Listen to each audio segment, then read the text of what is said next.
ఆత్మబంధువులందరికీ నా యొక్క ఆత్మ ప్రణామాలు. ఇంత గొప్ప ధ్యాన జ్ఞాన మార్గాన్ని మనకు అందించిన మహాత్ములైన బ్రహ్మర్షి పితామహ పత్రిజీ దంపతులకు, నాకు జ్ఞానాన్ని అందించిన బ్రహ్మర్షి తటవర్తి వీర రాఘవ గారి దంపతులకు ఆత్మ ప్రణామాలు తెలుపుకుంటూ ఈరోజు కార్యక్రమాన్ని మనం మొదలు పెట్టుకుందాం. మాస్టర్స్,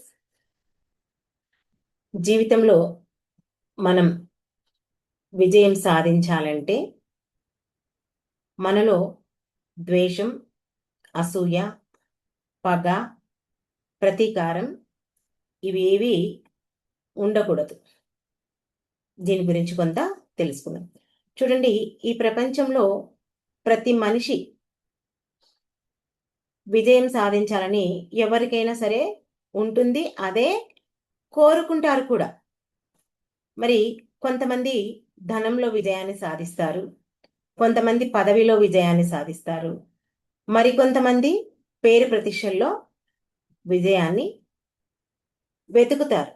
కానీ మహర్షులు, మహానుభావులు చెప్పిన విజయం మాత్రం వేరే.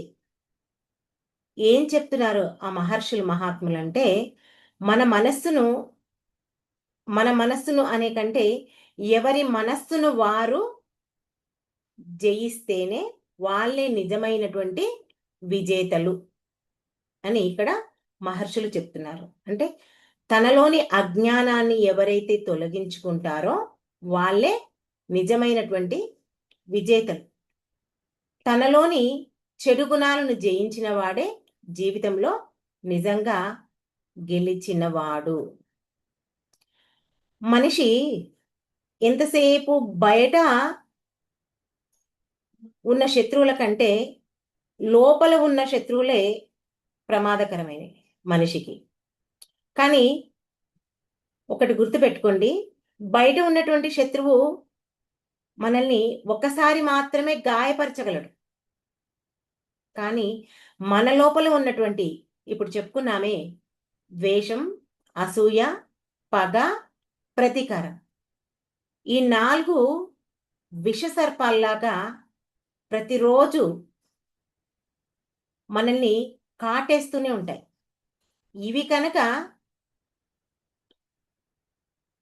మన ఆధీనంలో ఉంచుకుంటే మన జీవితం అద్భుతం.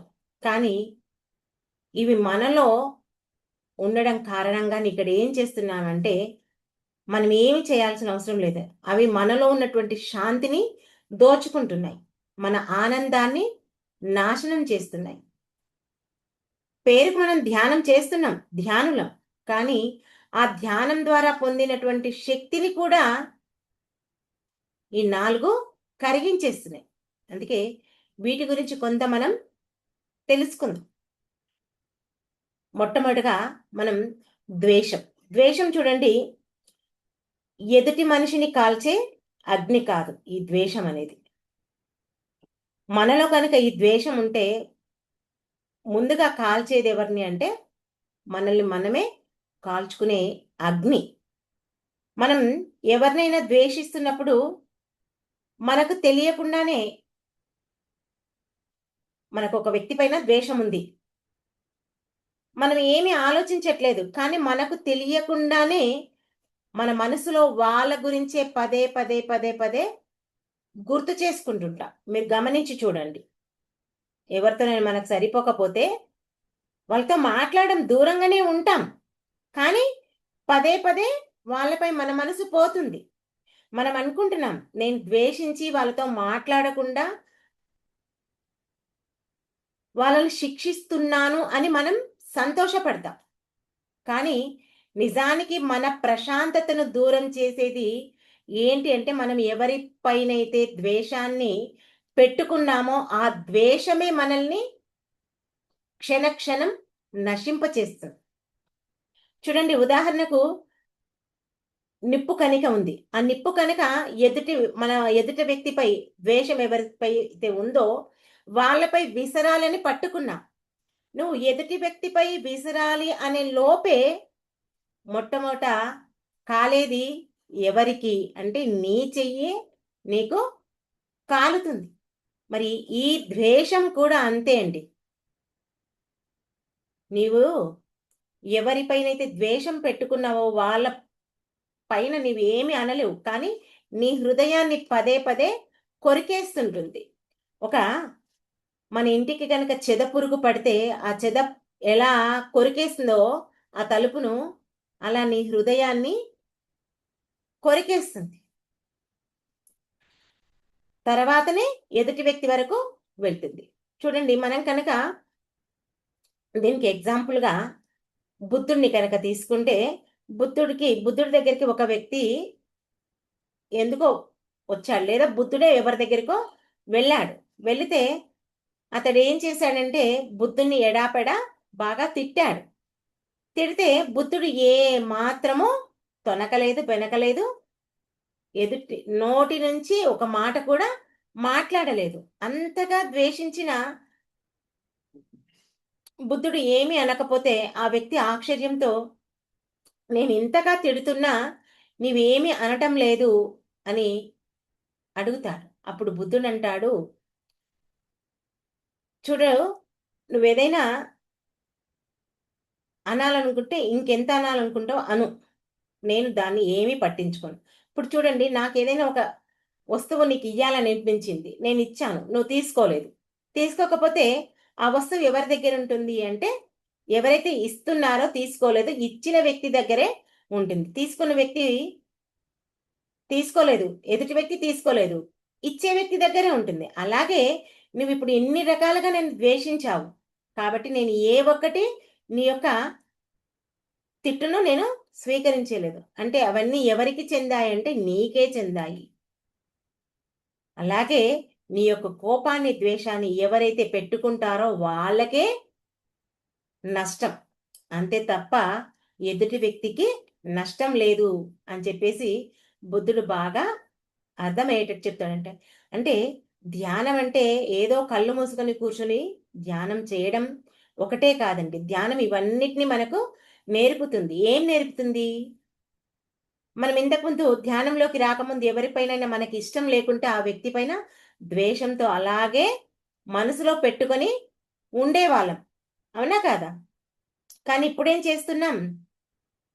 వాళ్ళు అనేదుంది అన్నారు, మనం పడేదుంది పడ్డాం. ఏ జన్మలో ఎప్పుడు ఎవరినో బాధ పెట్టాం, వాళ్ళని బాధ పెట్టాం కాబట్టి తిరిగి మనం బాధపడాల్సి వస్తుంది, వచ్చింది అనే అవగాహన మనకు ఏర్పడింది. అందుకే మనం ఎందుకు మన హృదయంలో దేశాన్ని పెంచుకోవాలి అనేది కొంచెం ఆలోచించాలి.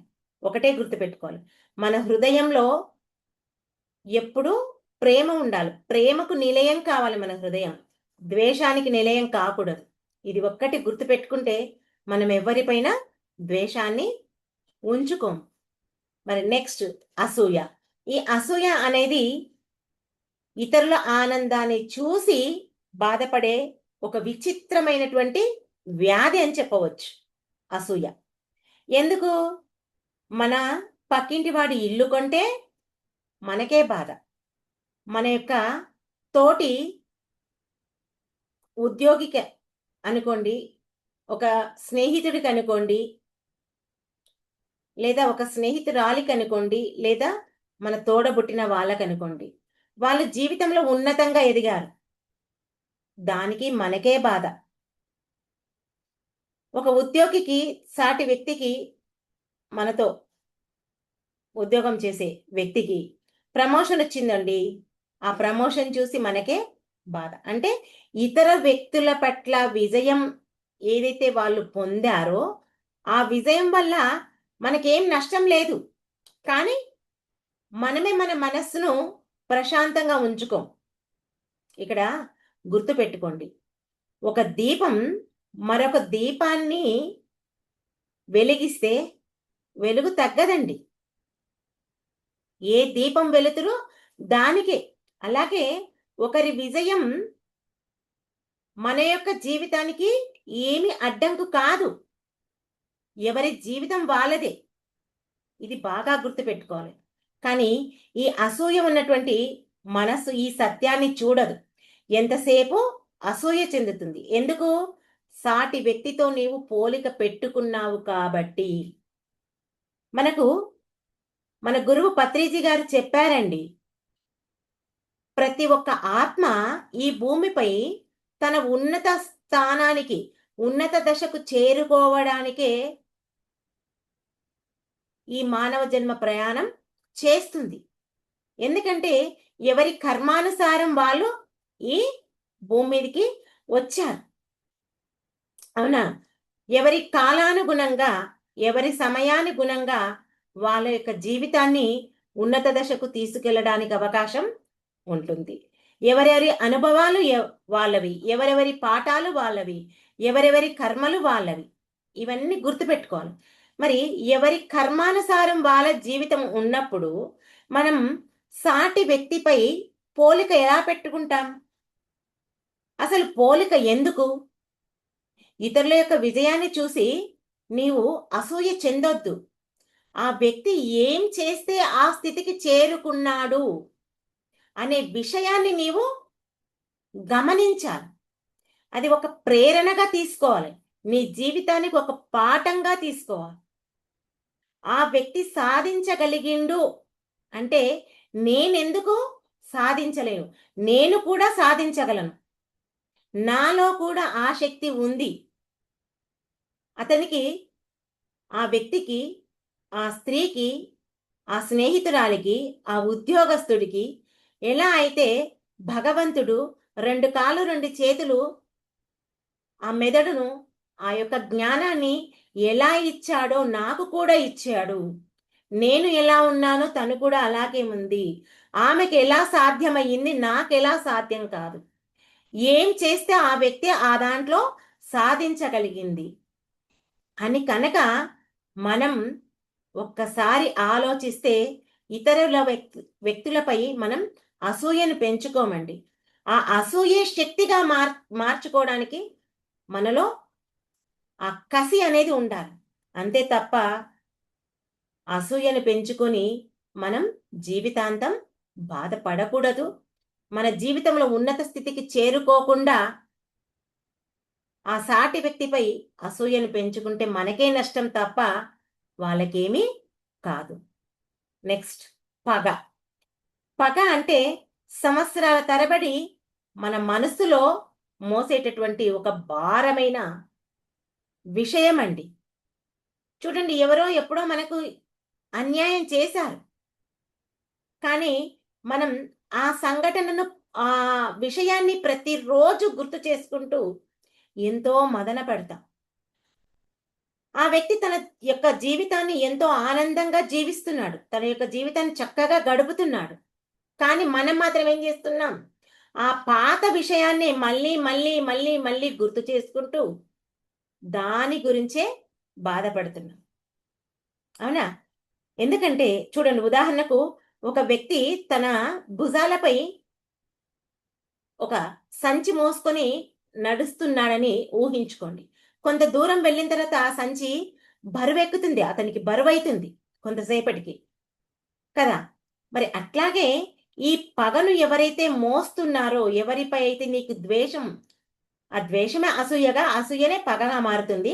ఆ పగ ఎవరైతే పెట్టుకున్నావో, ఆ పగను మోసే జీవితంలో కూడా ఎప్పుడూ తేలికైనటువంటి మనస్సు ఉండదండి.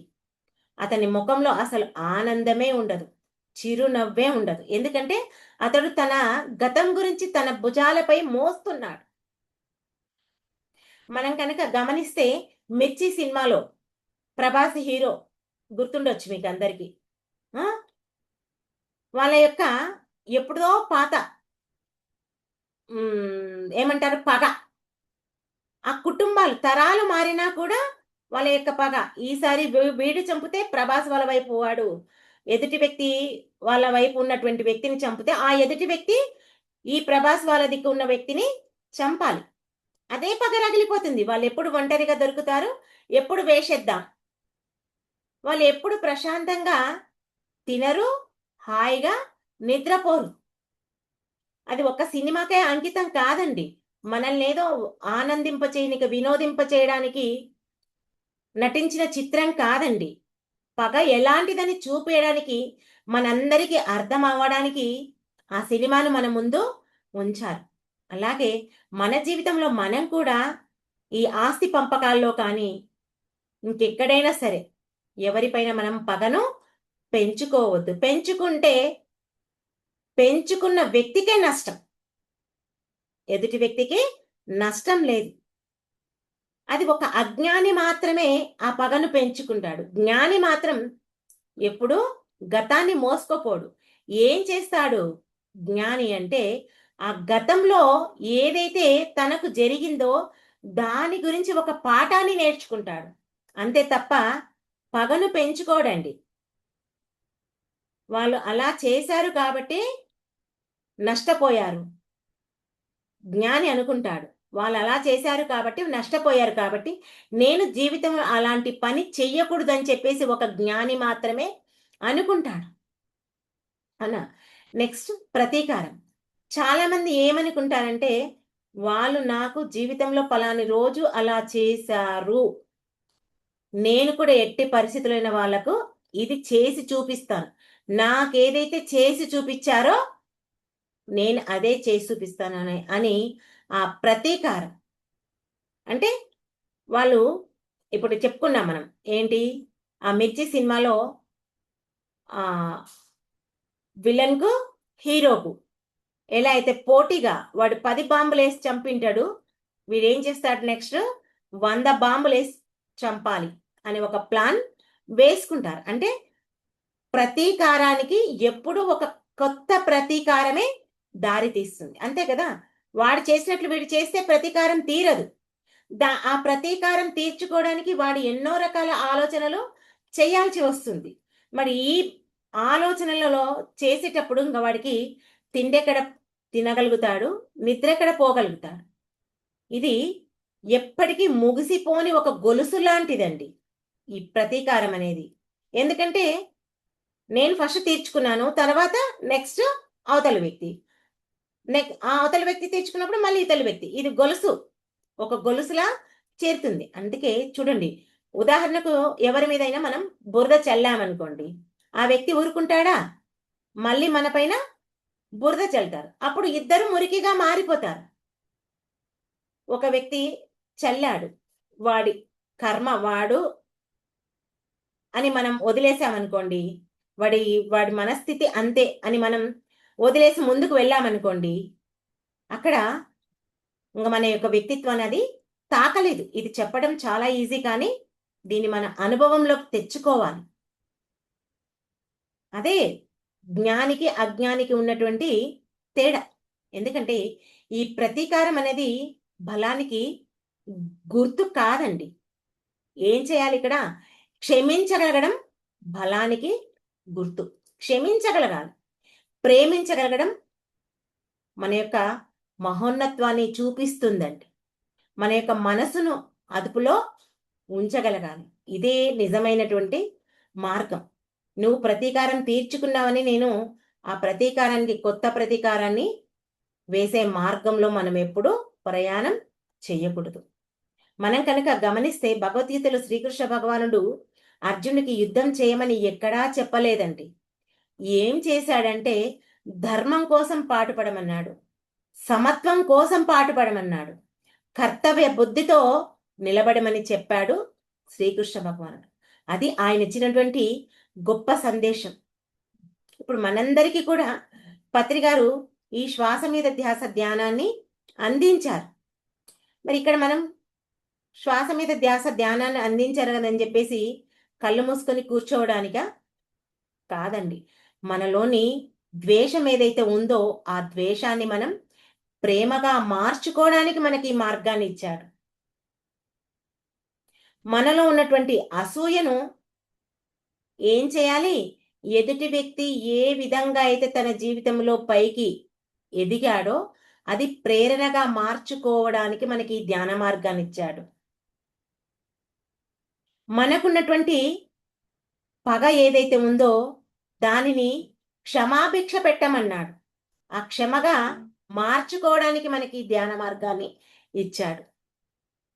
ఈ ప్రతీకారం ఉందే, ఆ ప్రతీకారం నెక్స్ట్ నీ మీద నేను ఎలా ప్రతీకారం తీర్చుకోవడానికి చూడమని చెప్పట్లేదు.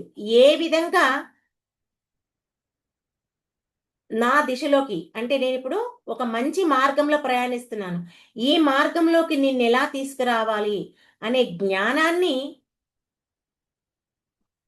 ఆ వ్యక్తికి ఎలా అందించాలి అనేది మార్చుకోవడానికి ఈ మార్గాన్ని, ఈ శ్వాస మీద ధ్యాస ధ్యాన మార్గాన్ని మనకు అందించాడు. అర్థమైంది కదా? ఈ 4 విషయాలు బయటకు ఎప్పుడైతే వెళ్తాయో అప్పుడే మన హృదయంలో ప్రేమ, కరుణ, మైత్రి, శాంతి ఆ 4ంటికి ఈ 4 ప్రవేశిస్తాయి. అక్కడ ద్వేషం, అసూయ, పగ, ప్రతీకారం. ఇక్కడ ధ్యానం చేసినప్పుడు, జ్ఞానం పొందినప్పుడు ఈ 4 విషయాలు ఎప్పుడైతే బయటికి వెళ్ళిపోతాయో అక్కడ మనకేమవుతుంది? ప్రేమ, కరుణ, మైత్రి, శాంతి ఈ 4 మనలోకి ప్రవేశిస్తాయి. అప్పుడు మన ముఖం ఎంతో చిరునవ్వుతో వెలిగిపోతుంది. మన మాటల్లో ఎంతో మాధుర్యం ఉంటుంది. మన ప్రవర్తనలో ఎంతో గొప్ప మార్పు వస్తుంది. వినయం ఉంటుంది. మరి మనలాంటి వ్యక్తులను చూసి సమాజం కూడా గౌరవిస్తుంది మనల్ని. అర్థమైంది కదా? మరి ప్రకృతి కూడా మనకు ఎన్నో రకాలుగా సహకరిస్తుంది. అంతేకాకుండా మనం చేసే ఈ శ్వాస మీద ధ్యాస ధ్యానం ఎంతో లోతుల్లోకి వెళ్ళడం జరుగుతుంది. అందుకే మనం గుర్తుపెట్టుకుందాం ఏంటి అంటే, ఎప్పుడైనా సరే నా జీవితంలో నేను ఎప్పుడూ ద్వేషానికి చోటివ్వను. నెక్స్ట్ అసూయకు అవకాశాన్ని ఉంచను. దాన్ని ముందుకు తీసుకెళ్ళను. పగను ఎట్టి పరిస్థితిలో నా జీవితంలో మోసుకెళ్ళిపోను. ప్రతీకారం గురించి అసలే ఆలోచించను. నా హృదయంలో ఎప్పుడూ ప్రేమనే నింపుకుంటాను. ప్రతి ఒక్క వ్యక్తిని ఆత్మగానే చూస్తాను. ప్రతి ఒక్క అనుభవాన్ని ఒక గురువులాగా భావిస్తాను అని ఇలా మనకు మనం ప్రేరణ కల్పించు. అప్పుడే మన జీవితంలో విజయం మన వెనకే ఉంటుంది. ఎందుకంటే నిజమైన విజయం బయట ప్రపంచాన్ని జయించడం కాదండి. మనలోని ఈ 4 శత్రువులను ఎప్పుడైతే బయటికి పంపిస్తామో అదే మన విజయానికి కారణం. మరి ఇదే విషయాన్ని కనుక ఈ 4 విషయాలు ఏంటి? ద్వేషం, అసూయ, పగ, ప్రతీకారం. ఈ 4 గుణాలు ఉన్నటువంటి ఒక మనిషిని, ఒక కుటుంబాన్ని, ఒక రాజ్యాన్ని ఎలా నాశనం చేశాయో మనం చూస్తే కనుక మహాభారతంలో దుర్యోధను జీవితంలో మనం వీటన్నిటిని చక్కగా గమనించవచ్చు. అవునా కాదా? ఎందుకంటే పాండవులకు ధర్మబద్ధంగా జీవిస్తూ ప్రజల యొక్క అభిమానాన్ని పొందడం దుర్యోధనికి నచ్చేది కాదండి. అందుకే ఆ నచ్చకపోవడం కారణంగానే దుర్యోధనుడు ఏం చేశాడు? ఆ పాండవులపై అసూయను పెంచుకున్నాడు. అతని హృదయంలో మొట్టమొదట పాండవులను చూసి అసూయ పుట్టింది. ఎందుకు? ఆ ఇంద్రప్రస్థం అభివృద్ధి చెందడం, మాయసభ వైభవం, పాండవుల యొక్క కీర్తి చూసి అతను ఎంతో తట్టుకోలేకపోయాడు. ఎప్పుడైతే ఇతరుల ఎదుగుదలను చూసి నువ్వు ఎప్పుడైతే ఆనందపడలేకపోతావో ఆటోమేటిక్గా నీలో అసూయ అనేది పుడుతుంది. ఆ అసూయనే ద్వేషంగా మారుతుంది. మరి అంతే కదా? నువ్వు ఎప్పుడైతే అసూయ పడతావో ఆ వ్యక్తి నీకు ఇష్టం లేకుంటాడు. ఇష్టం లేకపోతే అది ద్వేషంగా మారుతుంది. అవునా? అంటే ఇక్కడ పాండవులకు ఉండకూడదు అనే స్థాయికి వెళ్ళిపోయాడు దుర్యోధనుడు. ఎందుకు? వాళ్ళు ఆనందంగా జీవించారు. అందుకే వాళ్ళందరినీ ఒకటేసారి ఈ భూమి నుంచి పంపించేయాలని చెప్పేసి ఆ లక్కా గృహం నిర్మించి సజీవ దహనం చేయాలని చెప్పేసి ఆయన ప్రయత్నించాడు దుర్యోధనుడు. మరి ఇక్కడ అసూయ పెరిగితే ఏమవుతుందంటే అది ద్వేషంగా మారుతుంది. నెక్స్ట్ పగ. ద్రౌపది మయసభలో నవ్విన కారణంగా పగను పెంచుకున్నాడు దుర్యోధనుడు.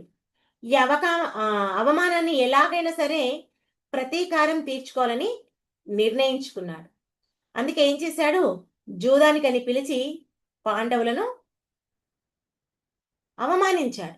అంటే ఇక్కడ ఏం చేశాడు? ఆ పగ ఏం చేసిందంటే మనిషిని ఆ ధర్మాన్ని కూడా మర్చిపోయేలా చేసింది. నెక్స్ట్ ప్రతీకారం. ఇక్కడ చివరికి దుర్యోధనుడు ప్రతీకారం కోసం మహాభారత యుద్ధాన్నే సిద్ధం చేశాడు. ఫలితంగా ఏమైంది? తన యొక్క కుటుంబం నామరూపాలు లేకుండా నాశనం అయ్యింది. తన స్నేహితుల్ని, కొడుకులను, తమ్ముళ్లను అందరినీ కోల్పోయాడు. చివరికి రాజ్యాన్ని కూడా కోల్పోయాడు. చివరికి తన ప్రాణాలను తనే కోల్పోయాడు. అంటే ఇక్కడ ఒకటే గుర్తుపెట్టుకోండి, ప్రతీకారం శత్రువును మాత్రమే కాదండి, మనల్ని కూడా నాశనం చేస్తే మరి దుర్యోధనుడి మరి చూడండి, దుర్యోధనుని ఎవరు నాశనం చేశారు? ఇక్కడ మనం ఒక విషయం గమనించాలి. భీముడి గద నాశనం చేసిందా? అర్జునుని బాణాలు నాశనం చేశాయా? శ్రీకృష్ణుడు పనిన ఆ వ్యూహం నాశనం చేసిందా? ఏది కాదు. కేవలం అతనిలో పుట్టినటువంటి ఈ అసూయ, ద్వేషం, పగ, ప్రతీకారాలే అతన్ని నాశనం చేశాయి. భీముడు కాదు, శ్రీకృష్ణుడు కాదు, అర్జునుడు కాదు. ఆ 4 విషయాలే ఆ దుర్యోధని యొక్క జీవితాన్ని నాశనం చేశాయి. అందుకే మనలో కనుక ఏ మూలన ఈ 4 గుణాలలో ఏ ఒక్కటి ఉన్నా, 4 లేకపోయినా ఏ ఒక్కటి ఏదో ఒకటి తప్పకుండా ఉంటుంది. ఉంటే తొలగించుకోవడానికి ప్రయత్నం చేద్దాం. లేకుంటే అవి ప్రవేశించకుండా ఉండడానికి మనం ప్రయత్నం చేద్దాం. ఎందుకంటే ఈ అసూయ అనేది చాలా చాలా డేంజర్. ఆ అసూయ ఒక్కటి ఏదైతే పుడుతుందో 4 వెనవెంట ఒక గొలుసు క్రమంలో మనల్ని ఆకట్టుకుంటాయి. అందుకే అసూయ ఇతర వ్యక్తులు వాళ్ళ జీవితంలో ఉన్నత దశకు ఎదిగారనుకోండి, అప్పుడు ఏం చేయాలి? మనం అసూయగా తీసుకోకుండా అభినందించాలి. నీలా నేను తయారవ్వాలి, నీలో ఉన్నటువంటి శక్తి నాలో ఉంది అని ఒక అభినందనగా తీసుకోవాలి. ఆ ద్వేషాన్ని ప్రేమగా చేయాలి. ఎందుకంటే ద్వేషం నింపుకుంటే నీ లోపల ఉన్నటువంటి కణాలే నశిస్తాయి. అదే ఆ ద్వేషం నింపుకోకుండా ప్రేమగా ఎప్పుడైతే మాట్లాడడం నువ్వు మొదలు పెడతావో, అక్కడేమవుతుంది? నీ కణాలన్నీ ఉత్తేజితం చెంది నీవు ఆరోగ్యంగా ఉంటావు. పగను క్షమగా తీసుకోవాలి. ఎవరిపైన నీకు ఇష్టం లేదు, ఇష్టం లేకున్నా నీవు ఏం చేయాలి? ఇప్పుడు ఒక అత్త ఉంది, ఒక అత్త కోడలు ఉన్నారు. అత్త అంటే కోడలికి ఇష్టం లేదు, ఓకే, దాన్ని పగగా తీసుకోవద్దు. ఏ జన్మలో నేను ఎప్పుడో తనకి అన్యాయం చేశాను, ఇప్పుడు నాకు జరుగుతుంది. పోనీ జరిగిందేదే జరిగిపోయింది, ఇప్పుడు ఏం జరిగినా నేను క్షమాగుణంతో ఉండి ఈ యొక్క జన్మలో ఆ పగను తీర్చుకోవాలనే ఆలోచనతో ఉండాలి. అందుకే పగను క్షమగా స్వీకరించాలి. ప్రతీకారాన్ని జ్ఞానంగా మార్చుకోవాలి. ఎలాగైనా సరే నేను నీ మీద ప్రతీకారం తీర్చుకుంటాను కాదు, నువ్వు అలా చేశావు, ప్రతీకారం కాకుండా ఏం చేయాలి? వాళ్ళను మన మార్గంలోకి తీసుకునే విధంగా, వాళ్ళను మార్చే విధంగా మన యొక్క జ్ఞానాన్ని ఉపయోగించి మన మంచి మార్గంలోకి వాళ్ళను ప్రవేశింపజేయాలి. అలాంటి వ్యక్తే విజయం సాధించగలుగుతాడు. అదే కదా మనం చెప్పుకుంది, మన జీవితంలో విజయం సాధించాలంటే ఏం చేయాలి? ద్వేషం, అసూయ, పగ, ప్రతీకారం ఉండకూడదు. ఈ 4 ఎవరికైతే ఉండవో ఆ వ్యక్తే తన జీవితంలో విజయాన్ని సాధించగలుగుతాడు. అప్పుడు ఈ మానవ జన్మ మనకు ఒక మెట్టు ఎక్కిన వాళ్ళం అవుతాం. అర్థమైంది కదా? ఎవరికి ఏ మాత్రం ఏ విషయంలోనైనా ఈ 4ంటిలో ఏ ఒక్కటి ఉన్నా తొలగించుకోవడానికి ప్రయత్నం చేయాలి. లేకుంటే వాటిని ప్రవేశించకుండా ఉండడానికి చూసుకోవాలి. అందుకే మనకు పత్రి గారు ఇంత గొప్ప మార్గాన్ని అందించారు. ఆ మార్గంలో ప్రయాణిస్తూ మనం ముందుకు వెళ్తాం. ఓకే మాస్టర్స్, ఈ అవకాశం నాకు ఇచ్చినందుకు మీ అందరికీ నా యొక్క కృతజ్ఞతలు. Thank you. అందరం కాసేపు ధ్యానంలో కూర్చుందాం.